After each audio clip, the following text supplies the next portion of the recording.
Hey there, beautiful people! Ever heard of ghee? Let's find out why ghee could be the superfood you've been missing out on. First up, let's talk health benefits. Ghee is loaded with healthy fats. These fats are crucial for brain health, aid in absorption of vitamins, and can actually help with weight loss by boosting your metabolism. Plus, ghee is a powerful anti-inflammatory agent. That means it can help reduce joint pain and even lower your risk of chronic diseases.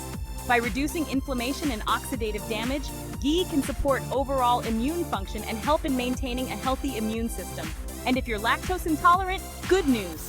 Ghee is free of lactose and casein, making it super easy on your digestive system. Now, let's get into its versatility. Ghee isn't just for cooking. You can use it to saute veggies, add it to your morning coffee for an energy boost, or even use it as a spread on your toast. Its high smoke point makes it perfect for frying and roasting without breaking down into harmful compounds. A little history for you.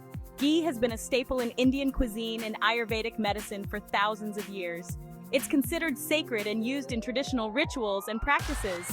Talk about a superfood with some serious history. And now for some fun facts.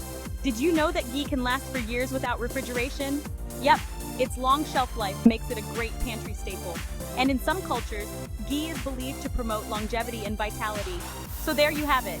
Ghee is not just a trend, it's a time-tested superfood with amazing health benefits and versatile uses. Next time you're at the store, grab a jar and give it a try. Thanks for watching. Don't forget to hit that like button and subscribe for more health tips and fun facts.